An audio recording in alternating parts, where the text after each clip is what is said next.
Welcome to the Live Your Purpose podcast, featuring compelling interviews with big-hearted people in the Oklahoma City metro area who are leading, creating, and innovating on purpose. Get inspired by conversations with passionate difference makers from our local community. I'm your host, Charles Gossett, life purpose coach and founder of Full Integration Coaching.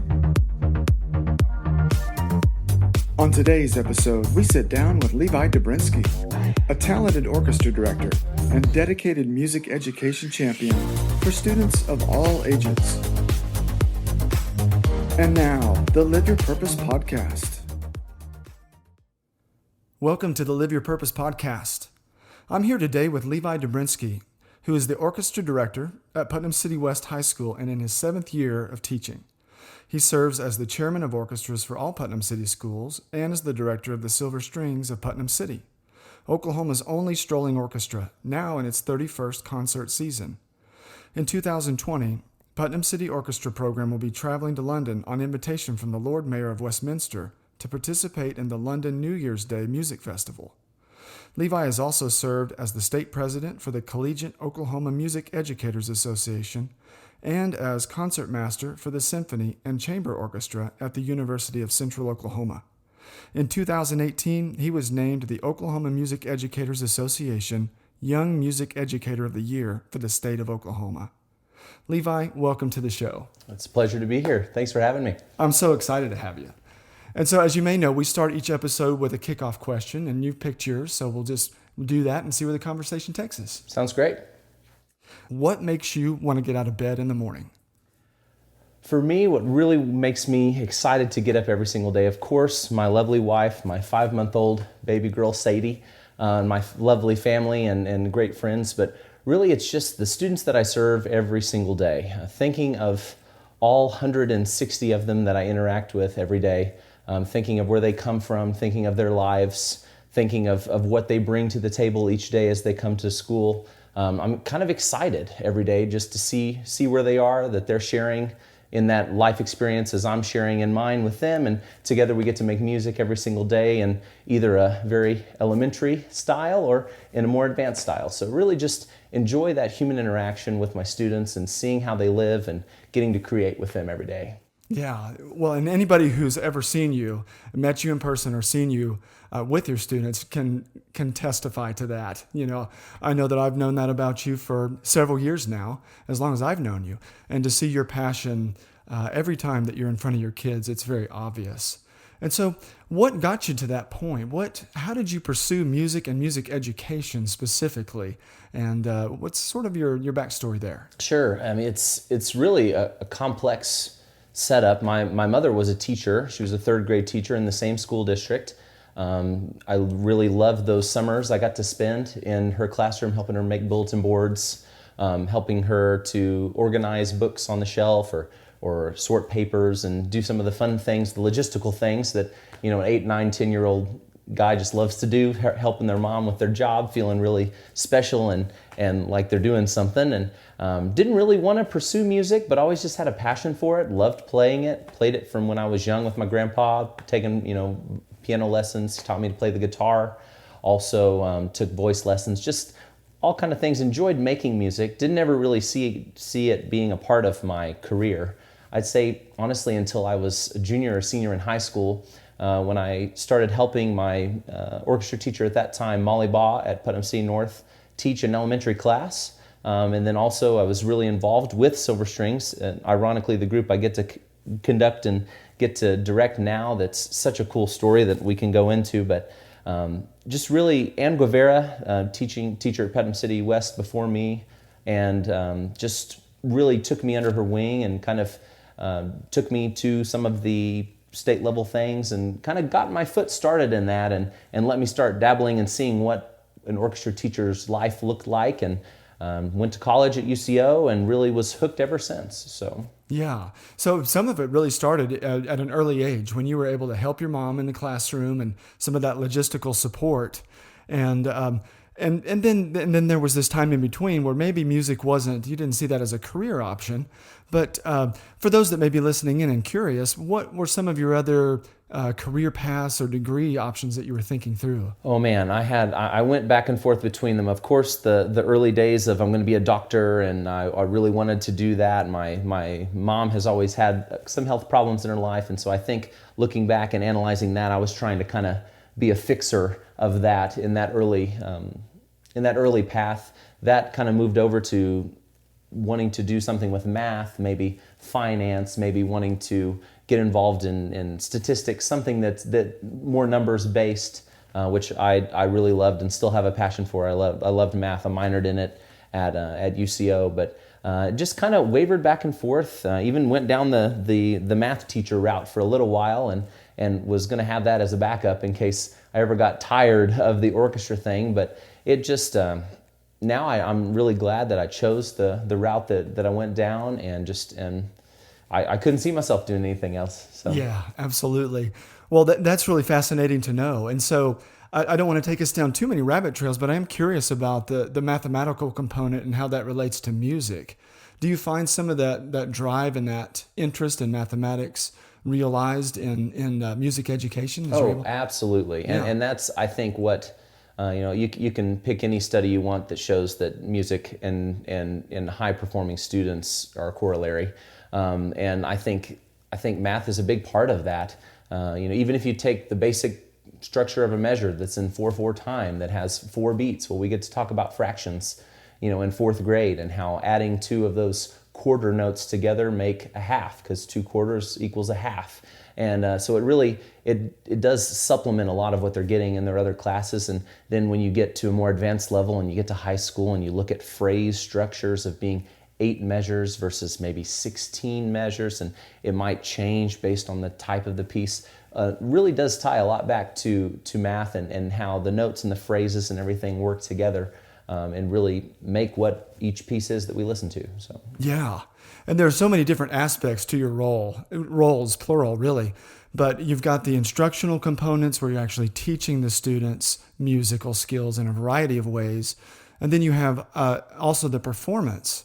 And these appear to me as an amateur musician, as someone who plays by ear and has a history of playing guitar and singing. And I played violin when I was younger. Hey, that's awesome. I didn't know that. Yeah, I did through the 6th grade. Awesome. And then I picked up the keyboard and guitar in my teenage years. So came back to it myself. That's great. Yeah, and it's instrumental in my life as well. That's a good one.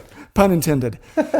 But so, yeah, in those different roles that you have, what I'm trying to get to is, what do you find most rewarding and, if you'd like, most challenging about when you're in front of your students and they're at a performance, for example, or maybe they're at a contest, and they're being scored or judged, versus in the classroom teaching them new skills? Sure. I think it's really interesting you mentioned that. I was just thinking along those lines in the past month.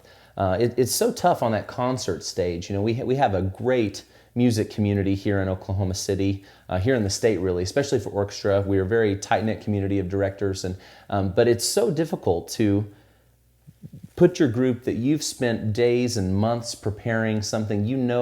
Those kids, them on a little more personal level. I mean, some of my high schoolers I've taught since 6th grade now. I see them as juniors and seniors, so what struggles they're going through, what successes they're achieving, and then it all culminates to one moment when they're on the stage.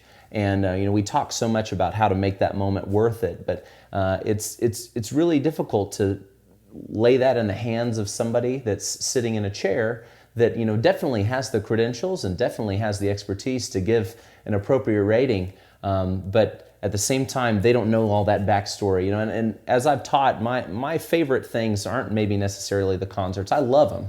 I love showing off what the kids are doing and how well they're achieving and how much they've worked. But for me, I like that journey. I like that from that first read of that music and all the mistakes that are made and all the things and the details that aren't noticed, to then crafting it over a month and a half, 2 months sometimes of performance and every student's individualized practice and seeing that growth. And so I think sometimes when we get on that concert stage, it's a lot more than what the normal person might think is on that stage. It goes back, it goes deeper, into those students' lives and into how much time each one of them individually has poured into that. So it is kind of a tough balance for just a normal concert goer that might be coming to listen to their kids or another student, another performing group, versus myself or other music educators that get to see that process.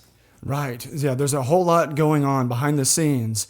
By the time that you get to, as the average concert goers, as by the time that we actually get to that performance, all of these hours, all of these struggles, all of these achievements that have gone on behind the scenes, and then you get everybody together at the same time after all those rehearsals, and it's go time, and you Yes. have really just one chance to do it at that point. And so that's good for our audience to know, those that may not realize that about music and music performance. I did want to come back and pick up the thread from the silver strings also.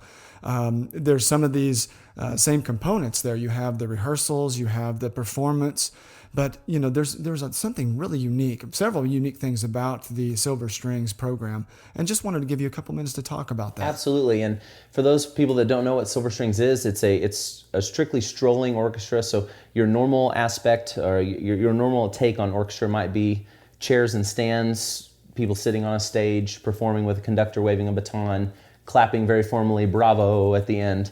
Silver Strings is almost 180 from that. It still is great playing, but we don't focus mainly on the classical repertoire or original written for curricular repertoire. We play everything, this year's show, from the Jonas Brothers to One Direction to Elvis Presley. I mean, everything in between. There's great writing and arrangements for those pieces. And I really feel Silver Strings is the community face of orchestra. It's, at least for Putnam City in our district. And it really kind of branches out and makes that crossover from somebody who's willing to come to a devoted orchestra concert to somebody who might just be walking around Bricktown or walking around downtown Oklahoma City, and then they come across a group playing, and they're playing from memory, walking around without chairs, without stands, with smiles on their faces, engaging with the audience one-on-one, 2 or 3 feet from an actual performer. It just really kind of, I think, personalizes that orchestral and musical experience for them. And oh man, I could go on for days about the backside of what it does for students, getting them to perform that close to people in their community, getting to see some of the people in their community, whether it be when we play at a nursing home facility, some of those individuals that don't get to experience that type of concert very often, or just to somebody who's maybe never even heard a cello or a viola. Maybe they've heard a violin or a bass in other contexts, but that's walking around downtown that just hears music. So it really does a lot to connect our community to our art form, and a great service to our students, allowing them to connect those two for themselves as well. Right.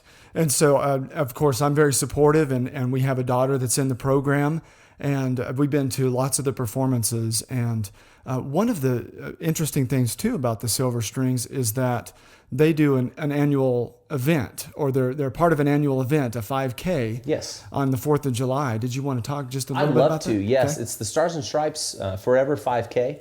We do it here at Lake Hefner. We're even looking at maybe changing that location in the future because we have so many runners, 400 or 500 runners, a great running community here in Oklahoma City, and 100% of those proceeds from that 5K benefit the Silver Strings with the logistical costs of music, of providing students uniforms, of going directly also into student scholarship accounts. That's what I love about what we're able to do with Silver Strings, is any money that we take from any performance venue, 100% of that money gets put right back into students, where they're able to earn money for music camps, for instruments, for private lessons, for trips, or even our tour that we set up every other year to go around the region outside of Oklahoma and play. And so it's really neat to teach students at that young age that their instrument can be a way of provision for them in ways not just that are curricular or at school. It's not just a grade. I mean, you're earning actual scholarship credit for the work that you're doing in the community. So they get that payback, they receive that kickback from what they're doing for the community in a way that supports them and grows, and it becomes exponential at that point, and it's great to see how it goes. Yeah.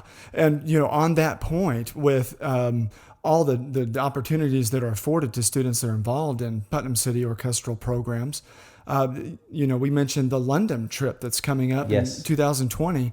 And did you want to share a little bit on that? I would love to. It's a fabulous event. Just was approached from one of the people that are involved in that parade and music festival. Saw what we were doing. Were very impressed with how we were growing our programs and the quality of performances that we've been producing, and silver strings and in general at the high schools, and offered us that invitation. We graciously accepted, and really the rest is history. We're really excited. We're taking 107 students, almost 40 adults going as well to chaperone to perform this December 29th, I think is the date, in London that we're going to perform. And it really is changing the shape of our students. I mean, they've been able to play out in the community with silver strings or play at their schools with generalized concerts, but having that opportunity to go abroad to perform, and I'm excited for the culture that they're going to get to experience over there, not just in the people, but in that they can take what they've developed in their life and what they've worked on and share that with somebody that they might never have the opportunity to interact with before. And it's really going to be an exciting event, and that really our whole community is really behind it and excited for this opportunity, not just showing off the kids, but for the growing that's going to happen to those students because of it. Right. And I love that perspective on a personal level. And I'm sure a lot of listeners are going to really appreciate what you've just shared here. There's a cultural exchange that happens through things like this. And there's a shaping that happens for both the performer, the student, and those that are in the audience or a part of the culture that's receiving this event and this music that's a part of it. And I know that in our house, we talk a lot about how music can take you places. Yes. And that can be metaphorically and in your imagination, but also, like we're talking about right now, physically, literally can take you places. It can help you to get to college and be able to pay for college. And before you get there, guess what? It can take you to London. It can take you to Branson. It can take you to Norman or Stillwater or wherever else it may travel to. But all of these opportunities to engage with community, to have a cultural exchange, to learn something about yourself as you're performing and developing your musical skills. Absolutely, and I think you hit the nail on the head that it's more than just what we're sharing. It's that physical where it could take you. I reflect back every year in my finale concert. I print all the seniors' pictures, put them on the window in my office, and underneath it, it's what's your plans, how are you going to keep playing, and share something awesome that you learned from your high school experience. And it's really cool to see that and see how students have taken and shaped what they've learned from orchestra, what they've learned even from other classes, and really just package it into something. And then in that program at the end of the year, seeing that scholarship number of students that have 300, 400. Last year we had $460,000 worth of scholarship money with 9 seniors that were at PC West High School. And just getting to see that figure, we were over $1 million in scholarship money for the district, for the seniors that were in our district. And that's really special, knowing that those students are going to be able to continue, even if they're not continuing in music, that music gave them that gateway and allowed them the opportunity to study something else. And they'll always take it. And on that point, I'll say one more thing. I encourage my students to be music makers, even if they're going to be nurses or if they're going to go into a law profession, even if they're going to try to be an entrepreneur and pursue something that's completely 100% away from music in some way, that they don't ever see themselves playing professionally. Always make music and just create that, because I on a personal belief, that music just ties us together culturally, and it just reminds us of our humanism and who we are and our humanity, and that no matter what beliefs we have or how anything affects us, we have that commonality. We can all sing, we can all produce, we need a guitar to back. Like you said, we need you to play while your wife is singing, or while I'm playing violin, or likewise. And that bridges that gap between us, no matter what our backgrounds are. So yeah, I love that too. And as I've experienced, and I'm sure you have too, there's been those moments where I had a guitar, somebody else had a guitar, and we didn't speak the same language. They didn't speak English, or I didn't speak enough Spanish or German or whatever language it might be. but we could play a Beatles song together. Yes. You know what I'm saying? So would you like to share, because we're talking about crossing boundaries and how, the universality of music as a language, as a way of connecting to our core humanity, maybe a couple of experiences that you've had with music in those ways? Absolutely.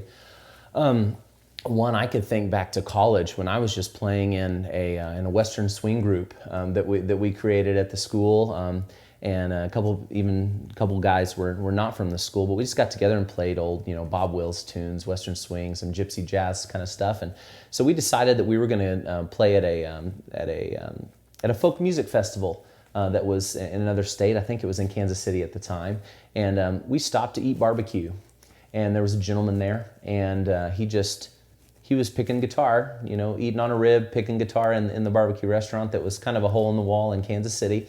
And we just had dialogue with him and, found out his name. His name was Earl. I remember his name.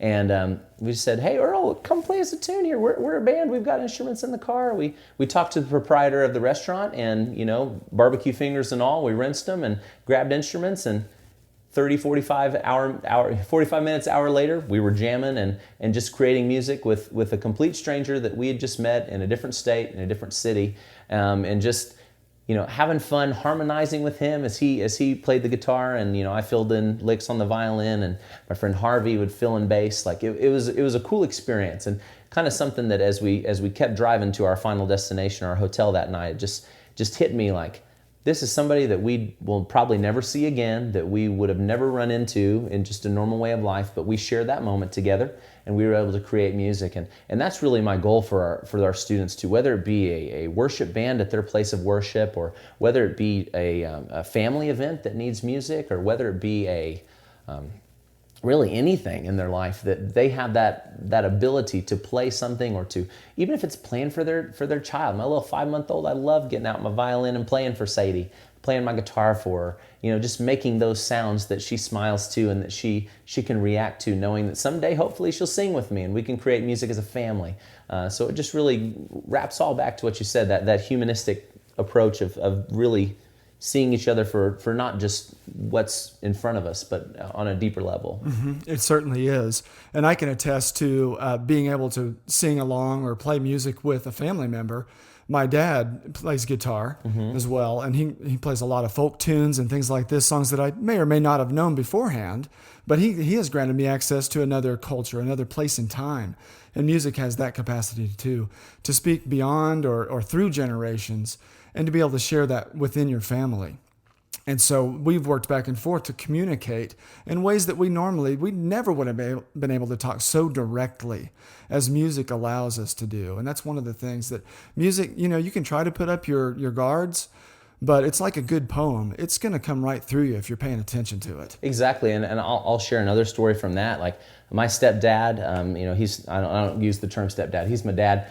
He's been a great part of my life. Sergio is his name, and he plays guitar. He plays classical guitar, and so I was at a young age as he played. He would sing at local Mexican restaurants and just loved all those classic Latin folk songs. He sung them all the time at home, and even for birthdays I get the happy birthday song, and I get Las Mañanitas, which is the traditional happy birthday from Latin American countries. And so it was really cool my first year teaching at the middle school, where we had a student that was Hispanic that had a birthday, where I got to sing them happy birthday and went straight into Las Mañanitas, and their reaction I won't forget. Just be, "Oh, Mr. Dobrinski, how do you know that song?" Well, hey, I do, because my dad sang it to me.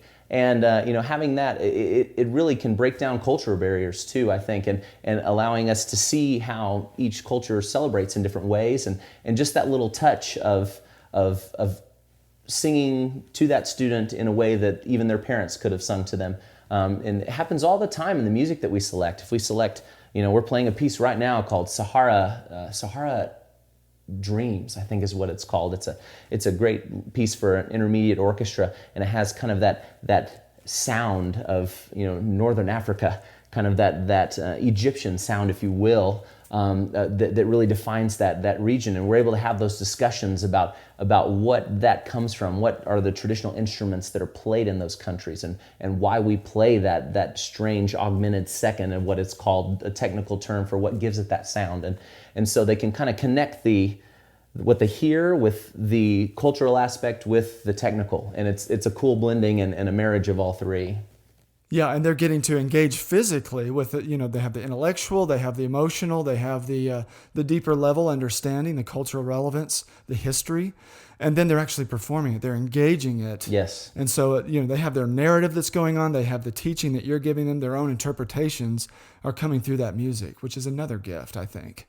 Absolutely, that's the one thing that I do love about the concert, because you can see that interaction from students. You can see them as they're moving and playing, that they're really going through that dialogue, and they're creating that visual image in the form of music, and sharing it with the audience. And it's so neat, because we can all have our own opinions of what that mental movie is that's going on as we're playing our music, and then as it blends together, it creates something completely different that the audience gets. So it's a great way to just really bring us together. Yeah, totally.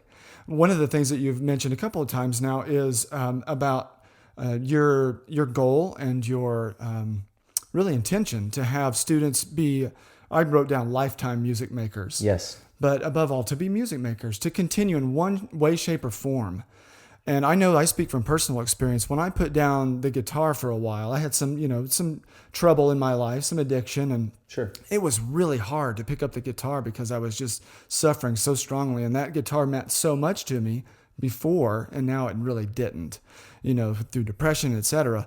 But man, when I started into recovery and picked it back up again, I was like, I've been missing you, Mm-hmm. And I can't tell you how many folks that I work with, whether it's, art or volunteering or, having deep conversations with loved ones. But a lot of folks that I've worked with or in talks that I give have missed music. I took piano lessons when I was younger and I gave it up. And you've heard all the reasons why. Yes, all of them. And so many times hearing the students come in, either when they come back and visit the school, and they were maybe my student in middle school, now they've graduated. I've only had a couple years of that, but Mr. Dobrinski, I really wish I played more. That sixth grader that didn't choose to continue in seventh grade, that's now a senior, that comes to me and says, Mr. Dobrinski, I really want to jump back in. And we try everything to get them to be able to, but and we have a student this year that's come back after not playing for 3 years just because she wants to, and she's picked it right back up, and it's so neat to see her, that student come to me and say, Mr. Dobrinski, I missed this.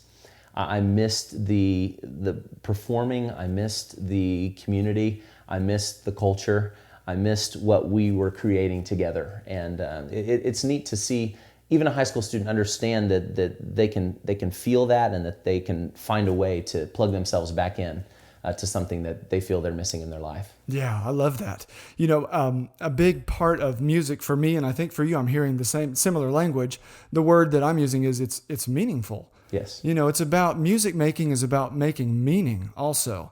And it's a way not only to express, which is extremely important, what you're feeling, what you're thinking, an idea, going against the status quo, or saying why we should stay within the status quo, or whatever the message is, but it's also about connection, about something beyond language or maybe underneath language. Emotions are involved, but there's something ethereal or just human from way back in our history that's right there in music. And for so many folks that do go back and they decide to pick it back up again, I know I have stories, but I just wanted, you shared one, but are there other folks that you can share that either they've gone back to music when they missed it for a while, or you can choose the path, or they've continued on with music and they're so glad that they did? Absolutely. I mean, I think of one of my students who's currently at the university working on a music ed degree, and thinking back to when I taught them privately before I even was certified and taught my first day in a public classroom. I taught them they'd come to my grandparents' house, and my grandparents had a piano, so we used it. I brought my violin, and we had music lessons together. This gentleman's name is Dalton, and just being able to see him on his path now, and how he struggled with a growth spurt in his life. He grew 7 or 8 inches over the course of just a few months. I mean, very, very rapid growth, and it affected his playing. It affected his intonation. But we overcame those obstacles, and he still really had a passion for music. And now I think he's a junior or senior at UCO. I haven't reached out to him in a few months, probably been close to a year now. But like he really overcame that obstacle, and he kept going, and he kept that passion, and he's gotten better, and he's overcome some performance anxiety and overcome some obstacles to really get to where he needs to be so that he can share. And that's I think the greatest thing of this whole cyclical process, kind of taking it down another rabbit trail in education. We've done, I think, a great job in the last few years of focusing more on individualizing students' experience in education and working harder as educators to make sure that individual students matter and that every one of them is having growth. Instead of just teaching to a middle or a top or a bottom, we're finding those students individually and making sure that every one of them is growing. And they might all be growing at different rates, but that they're moving. And I think Dalton, the student I referenced, is a great example of that he had an obstacle and he didn't let it overcome him, and we addressed it individually. And he rose through it, and then he realized that he was going to have to practice a lot more than he ever had then during that time to figure it out and to get to that level. And then as he went into college, the rigor of university versus high school, that he was going to have to step it up more, and how he chose to interact with that and what he shared with me about that. I think it really speaks to the good things that we're doing in education, making sure that every student matters, and that gives them that inner drive and that inner vision that they can accomplish their goal because they've been given individualized backing, if that makes any sense. I think so, yeah, because it meets people where they're at. Yes. And in the work that I do with people on an everyday basis, I use the word narrative a lot. We have storytelling minds. That's how we create our reality. And then, what we do about that is a matter of, life growth and obstacles that we face and how we shift and shape that narrative as a result. And so what I'm hearing is that through individualized education and individualized plans for students, like you've just mentioned, there's an opportunity to meet them right exactly where they're at. They're still getting outstanding education, of course, that hasn't changed, but it's more individualized for exactly what they really need to help them get from point A to B to C to D. And so in Dalton's example, he went through this growth spurt. That was a challenge. It was like a disruptive experience in his life. He was met by instructors in his life, people in his life that wanted him to continue to succeed and equipped him, and is what I'm hearing, with those skills, with the emotional support, with the other aspects that would enable and empower him to do so. And these are the results, that he's able to be more resilient. He's able to persevere. And he knew it would work because he was convinced. It made sense to him. It was meaningful, the instruction that he received.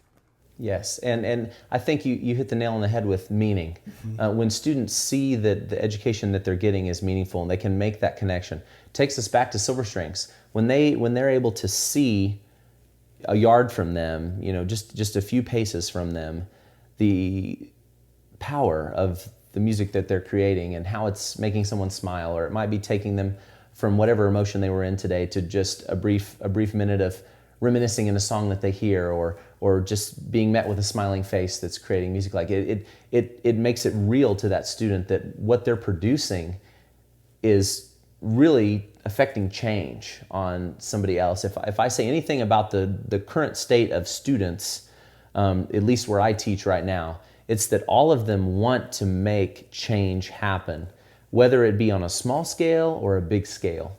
And being able to do that with their instruments and using every day what I'm getting to provide to them in the form of technique and pedagogy, if you will, on their instruments, that really, I see an inspiration in them that makes them want to work harder and improve more, and then it just becomes just an exponential response. Then the more that they improve, the more that they're able to get that emotion out of people or affect more people through their playing. And I'm sure this goes across every single discipline. I just say it in music because it's what I eat, sleep, and breathe all the time is those students that are in those musical trenches.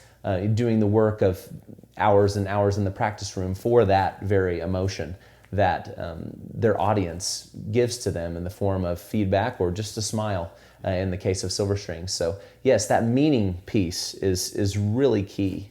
Yeah. And then, we all want to know that we matter. So to have an impact is to see that I have an effect on other people. So when the students can see that, and I've seen it too, and the feeling as a teacher, as a parent, or as an audience member sometimes, to see a student validated, that they matter, that they made a difference, if it's an exciting difference that they've made, or an emotional difference of another kind, or whether it's a thoughtful one, like, I didn't think about interpreting that piece that way. How interesting. Just a way to think differently about it. Absolutely, and how it really can be so life-changing. I'll give you another example of a student that graduated a few years ago, who's just wrapping up, I think, down at OU in Norman. He really was inspired to be better in music when he was in 8th grade.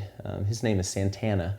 And we had the opportunity he shared some of these details with me, because I asked the class in general to respond in writing on what really perks you up about music, what makes you, kind of like with our leadoff question, what makes you get your instrument out of its case? And his response was that when he was in 8th grade, there was an individual whose name was Nick, who performed, and it made an incredible impact on Santana. And he happened to sing to him during one of the singing songs, and and played a solo in one of the sections that really just spurred on in Santana's mind, like, wow, this really has meaning. This is a cool thing that I want to do. Well, Santana got lots of money to go to college through his instrument, and also was a 3-year All-Stater in his instrument. And I don't know if I've ever even personally made the connection between those two.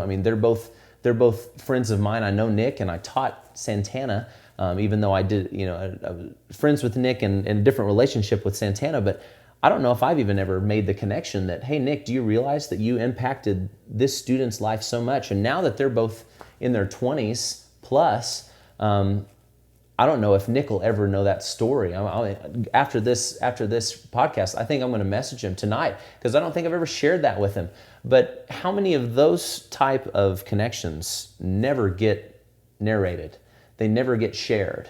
And I think that's important for our students to see, that just because it's not glitz and glamour of being publicized, or you don't make the front page of the paper holding your instrument, playing a rad solo, that they really can make a difference in somebody's life that's bigger than anything. That inspiration that Santana had in 8th grade, I think led in part, if not in due part, to some of the success that he was able to achieve through his scholarship offering in music. And so, did Nick think about that as a high schooler playing for an 8th grader? Probably not on that level. But that's the power of music, and the power of what being really connected and giving it your all and caring about everything that you do can have.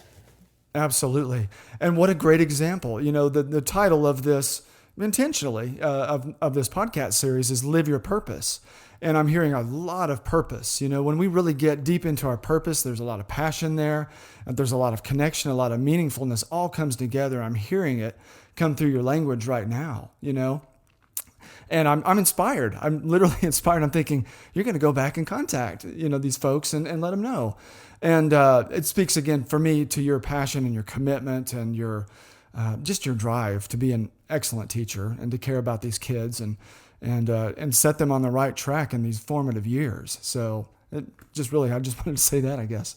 Well, thanks. I just, it's not work. It's just, it's fun. Yeah. I love getting to see them, as I said before, getting to see them mold and shape themselves into different creatures. They come as freshmen, and as years go on, I get to see more seniors graduate, and it's becoming more emotional for me because I knew them earlier. This is in my 7th year of teaching, being this year, my 6th graders are seniors of that first year. And so that full 7-year sequence from 6th, 7th, 8th, 9th, 10th, 11th, 12th grade is here. and those remembering back to those sixth graders and how much their lives have changed. And of course factors have come in, and some of them had, a little bit jaggedy road between those two dots than others, but still seeing them be able to be the people that they are, it's exciting, and I'm excited for the future of 10 years from now. What are those students going to be doing? How are they going to be using music? How are they going to even be using just the things that they've learned from music, and the discipline of practice, or the understanding that they're not going to play it perfectly, that we aim for perfection, but we sometimes don't get it. But it's that journey, and it's that mindset that we have of aiming for that really takes us somewhere. I'm excited to see. It's an exciting road to live down, because you get to see those students beyond where they quote unquote finish at the end of their senior year. Yeah, and that's one of the things with what I do, is that I travel with somebody in their life over a series, 3 to 4 months, and sometimes longer, but it's usually for a limited period of time, where they try to get from point A to point B in their life, whatever that may be. And to see them do it, it's the same thrill that I'm hearing that you get. I was a TA for a while in the classroom, and did some mentoring, and was in youth ministry for a while, and youth praise band leader, with all the electronics and electric guitar and all that, and the really loud music, and all that. It's the same thrill. It's that kick that, for me, this is my story, as a recovering alcoholic, that I used to get from like whiskey or those things. And instead of escaping, now it connects me to something that really, really matters. And so I wanted to hit this, because I wrote a little note to myself to do this, is that for those folks out there that are listening, they may be students, they may be parents, they may be other teachers, or they may just be folks that, they left their art, they left their music behind somewhere, and they're starting to think about, well, how can I possibly go pick up, the piano again, or get back at the guitar, or start singing again? Do you have some tips or some ideas where people can just take some baby steps and get back to it? I do, and I think we're in a great age here in 2019 of having resources to make that happen. So many times now, my students are coming to me with interpretations of the music we're playing from YouTube, or that they've heard or seen. And so I would just encourage any listener or anyone, go and find what you want. If you want to play guitar, go find a guitarist that you like and listen to them. And then search how to fill in the blank. And there's probably some great content out there from entrepreneurs that are just wanting to be providers of that material online, or even some that some of the companies have dove into e-learning and those type of things. But I would just say jump right in and watch a video, even if you don't have a guitar yet. That mental mindset of seeing that practice, even if you're practicing in the air. Being able to get that in place and save up and invest and kind of, maybe commit to something, save up from a couple paychecks and buy that guitar, and then you have it in your hands. And it doesn't have to be the in violin language, the Stradivarius of instruments. It doesn't have to be something that's super flashy or really well made. Just something that you can get in your hand and that you can make music with. And then I'd also say, to more than the digital aspect, that's the easy part. Find a community in your local area that does it. Here on the string side, we have a community orchestra. We have bluegrass jams that happen right here in Oklahoma City. We have even a group of players that get together and play steel guitar down in Del City every month. Reach out on social media, find a group, get connected. And then show up and learn just by watching and learn by experimenting. What I love about that community is that there's no judgment in those groups. It's just people that, like we've spoken about all night, are finding their purpose in music and expressing it with friends, with people maybe that they don't even know that show up to the jam and play. But don't be afraid that you are not adequate, or I haven't played in so long. Well, the only way to change that is by starting day one today. And it's what I tell my students every single time that we have a big audition coming up for students, and Mr. Dobrinski, I haven't practiced. Well, the only way to change that is right now. And this very moment, you don't even need to talk to me any longer. Go hop in the practice room, because after you do that, you can't say that anymore, because now you're practicing. So, find that e-content, find a community, and dive in. And I mean, if you follow that, I think you're going to be able to find some success. I think so too. And I speak from experience. I'm listening to your advice and I'm thinking, yep. Because when I started guitar, I put it down for a little bit in my teenage years, and then I went to college, and there was an opportunity to play a lot more. There was a lot more people around, and some of them were musically inclined. And I thought, you know what, I'm going to learn some music that I love to listen to. And so for me, I went out and got a real simple Beatles chord book. Yeah. And I just tried to play them the best I could.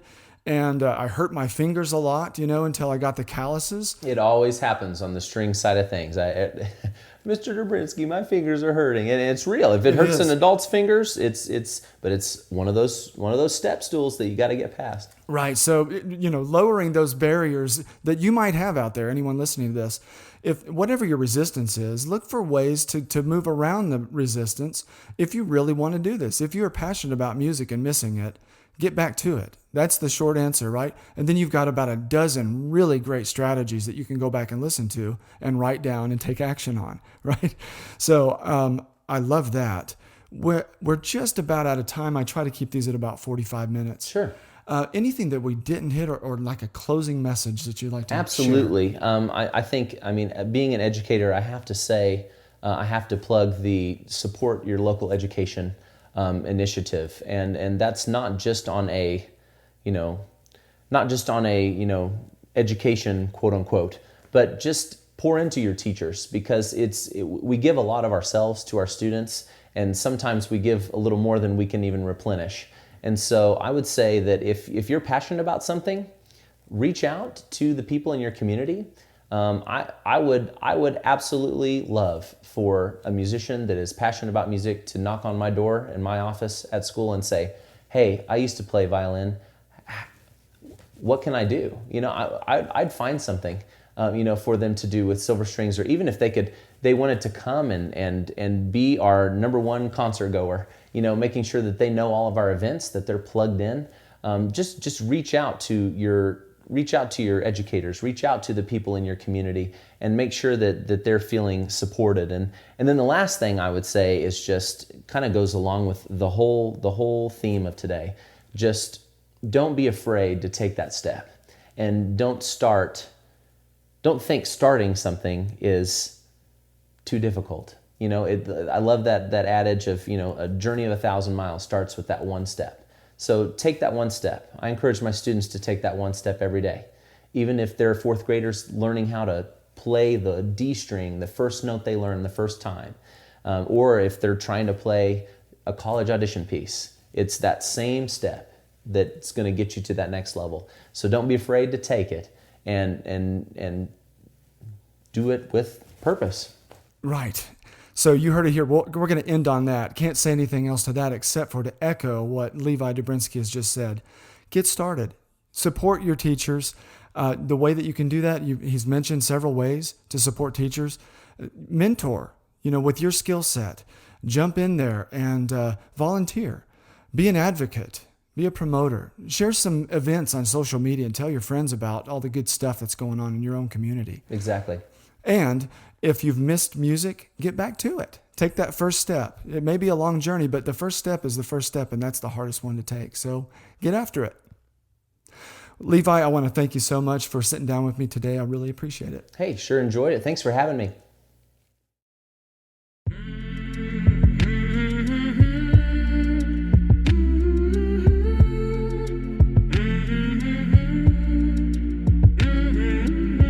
You've been listening to the Live Your Purpose podcast. I hope you've been inspired by my conversation with today's guest. If you like what you hear, please share with your social networks and subscribe so that you never miss an episode. I'm your host, Charles Gossett, life purpose coach and founder of Full Integration Coaching. To learn more about the life coaching, public speaking, and retreat services that I offer, visit fullintegrationcoaching.com. And you can follow along with me on Facebook and Instagram at Full Integration Coaching. Until next time, remember, you were meant to live on purpose. Start living yours today.